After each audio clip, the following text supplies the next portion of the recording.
ನಾನು ನಾಗರಾಜ್ ಶೆಟ್ ಅಂತ ಈಗಾಗಲೇ ಉತ್ತರ ಕನ್ನಡ ಜಿಲ್ಲೆ ಕುಮಟಾ ತಾಲೂಕಿಂದ ಮಾತಾಡ್ತಿದ್ದೀನಿ ಮತ್ತು ನಾನು ಸಾಮಾಜಿಕ ಹೋರಾಟಗಾರನಾಗಿದ್ದೀನಿ ಮತ್ತು ಲೋಕಸಭಾ ಕ್ಷೇತ್ರದ ಉತ್ತರ ಕನ್ನಡ ಅಭ್ಯರ್ಥಿಯಾಗಿದ್ದೀನಿ ಮತ್ತು ಕುಮಟಾ ಹೊನ್ನಾವರ ಕ್ಷೇತ್ರದ 3 ಬಾರಿ ವಿಧಾನಸಭಾ ಕ್ಷೇತ್ರಕ್ಕೆ ಅಭ್ಯರ್ಥಿಯಾಗಿ ಸ್ಪರ್ಧೆ ಮಾಡಿರುತ್ತೇನೆ.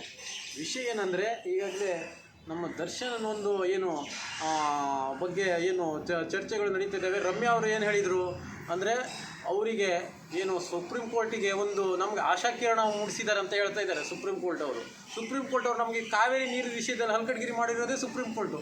ಪಾಪ ರಮ್ಯಾ ಅವರಿಗೆ ಗೊತ್ತಿಲ್ಲ.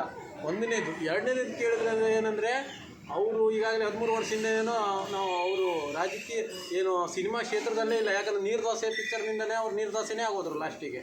ಅದಕ್ಕಾಗಿ ರಮ್ಯಾ ಅವ್ರಿಗೆ ನಾನು ಹೇಳ್ಕೊಳ್ತಿರೋದು ಏನಂದರೆ, ಈಗ ಸುಪ್ರೀಂ ಕೋರ್ಟ್ ಏನು ಎಲ್ಲ ಒಂದು ಕೊಲೆ ಕೇಸನ್ನು ಎತ್ತಿ ಹಿಡಿದಿದೆಯಾ ಅನ್ನುವಂಥದ್ದು ಯಕ್ಷ ಪ್ರಶ್ನೆ. ಮತ್ತೇನೆಂದರೆ ಈಗಾಗಲೇ ಎಷ್ಟು ಹೆಣ್ಣು ಮಕ್ಕಳಿಗೆ ದೌರ್ಜನ್ಯ, ಮರ್ಡರ್ ಕೇಸ್ ಎಲ್ಲ ಕೊಲೆಗಳ ಕೇಸ್ ನಡೀತಾ ಇದೆ ಹೆಣ್ಣು ಮಕ್ಕಳು. ಅದ್ರ ಬಗ್ಗೆ ನೀವು ಹೋರಾಟಗಳನ್ನು ಮಾಡಿ. ಯಾಕಂದ್ರೆ ಸೌಜನ್ಯ ಪ್ರಕರಣದಲ್ಲಿ ಹೋರಾಟ ಮಾಡಿ. ಅದನ್ನು ಬಿಟ್ಕೊಂಡು ನೀವು ಇದನ್ನು ನಾವು ಇದು ಮಾಡಿದ್ದೀವಿ ಅದು ಮಾಡಿದ್ದೀವಿ ಅನ್ನೋದನ್ನು ಬಿಟ್ಟಾಕೆ ಅವರೇನು ನಾವು ಕೋರ್ಟು ಕಚೇರಿ ಎಲ್ಲ ಇದೆ, ಅದಕ್ಕೆ ನಾವು ಸ್ವಾಗತಾರ್ಹವಾಗಿ ಅದೇ ಕೋರ್ಟ್ ತೀರ್ಪು ಕೊಡ್ತದೆ.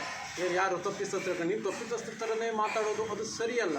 ಮತ್ತೇನಂದರೆ ಅವ್ನು ಯಾರೋ ಇವ ಪ್ರಥಮನು ಕೂಡ ಅದೇ ರೀತಿಯಾಗಿ ಒಂದು ಧರಣಿ ಸತ್ಯಾಗ್ರಹನ ಉಪವಾಸ ಸತ್ಯಾಗ್ರಹನ ಮಾಡ್ತಾ ಇದ್ದಾನೆ. ಯಾಕಂದರೆ ನೀವು ಒಬ್ಬ ಒಳ್ಳೆಯ ಹಿರಿಯ ಕಲಾವಿದರನ್ನು ಬಲ ತಗೊಂಡು ನೀವು ಅವರಿಗೆ ಬೆಂಬಲ ಸೂಚಿಸ್ಕೊಂಡು ಮೇಲೆ ಬರಬೇಕು. ಅದು ಬಿಟ್ಕೊಂಡು ಹಳೆಯ ಬೇರು ಹೊಸ ಚಿಗುರಿದ್ರೆ ಮಾತ್ರ ಮಾರ್ಕೊಂಡು ಸ್ವಭಾವ. ಆ ಬೇರು ಆದಷ್ಟು ಗಟ್ಟಿದ್ದರೆ ಮಾತ್ರ ಅಂತ ನೂರಾರು ಬಾರಿ ಚಿಗುರನ್ನು ಉಟ್ಸಾಗ್ತದೆ. ಅದು ಅವರ ಒಂದು ಬಲ ತಗೊಂಡು ನೀವು ಮೇಲೆ ಬರಬೇಕು. ಬಿಟ್ಟರೆ ಅವರಿಗೆ ಎದುರಾಕೊಂಡ್ರೆ ಏನಾಗ್ತದೆ ಕೇಳಿದ್ರೆ ಅಲ್ಲಿ ಜನ ನಿಮಗೆ ಹುಚ್ಚರಿ ಅಂತ ಹೇಳ್ತಾರೆ. ಯಾಕೆ ಕೇಳಿದರೆ ಅಲ್ಲಿ ಏನು ಅವರಿಗೆ ಕಲಾವಿದರಿಗೆ ಏನು ಅವ್ರ ಅಭಿಮಾನಿಗಳಿಗೆ ನೀವೇನು ಲಾಠಿ ತಗೊಂಡು ಓಡಿಸ್ತೀರಿ, ಈಟಿ ತಗೊಂಡು ಓಡಿಸ್ತೀರಿ ಅಂತ ಹೇಳ್ತಿದ್ದೀರಿ. ನಿಮ್ಮ ಅಭಿಮಾನಿಗಳಿಗೆ ಹೇಳಿದ್ರೆ ನಿಮ್ಗೆ ಎಷ್ಟು ಸಿಟ್ಟು ಬರ್ತದೆ.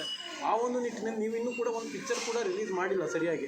ಆ ರೇಂಜಿನಲ್ಲಿ ಮಾತಾಡುವಂಥದ್ದು ಅದು ಸರಿಯೂ ಅಲ್ಲ. ಮತ್ತೇನಂದರೆ ನೀವು ಊರು ಬಿಟ್ಟು ಹೋಗ್ತೀವಿ, ಬೆಂಗಳೂರು ಬಿಟ್ಟು ಹೋಗ್ತೀನಿ, ಸಿನಿಮಾ ಕ್ಷೇತ್ರದಲ್ಲಿ ಬಿಟ್ಟು ನೀವು ಸಿನಿಮಾ ಕ್ಷೇತ್ರ ಬಿಟ್ಟು ಹೋದರೆ ಏನೂ ಫರಕ್ ಕೊಡೋದಿಲ್ಲ ಸಿನಿಮಾ ಕ್ಷೇತ್ರಕ್ಕೆ. ಅದಕ್ಕಾಗಿ ನಾವೇನು ಹೇಳ್ತಿದ್ದೀವಿ ಅಂದರೆ ನಿಮ್ಮ ಯೋಗ್ಯತೆ ತಕ್ಕ ಮಾತಾಡಿ. ಈ ಜನರನ್ನು ನಮ್ಮ ಕಲಾವಿದರನ್ನು ಎದುರಾಕೊಳ್ಳಿ. ಅವರು ಭಾಳ ಜನರನ್ನು ಸಹಾಯ ಮಾಡಿದ್ದಾರೆ, ಭಾಳ ಪಿಕ್ಚರನ್ನು ತೆಗೆದಿದ್ದಾರೆ.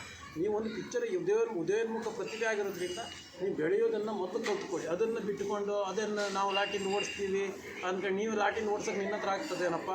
ಆ ಒಂದು ನಿಟ್ಟಿನಲ್ಲಿ ಈಗಾಗಲೇ ನಮಗೇನು ಬೆಂಗಳೂರು ಹೊಸದಲ್ಲ, ನಾವು ಕಂಠೀರವ ಸ್ಟುಡಿಯೋ, ಅಭಯ ನಾಯ್ಡು ಸ್ಟುಡಿಯೋದಲ್ಲೆಲ್ಲ ವರ್ಕ್ ಮಾಡಿದ್ದೀವಿ ನಾವು ಜೂನಿಯರ್ ಆರ್ಟಿಸ್ಟ್ ಆಗಿ. ಆ ಒಂದು ನಿಟ್ಟಿನಲ್ಲಿ ನಿಮ್ಮ ಮುಂದೆ ಹೇಳ್ತಾ ಇದ್ದೀವಿ.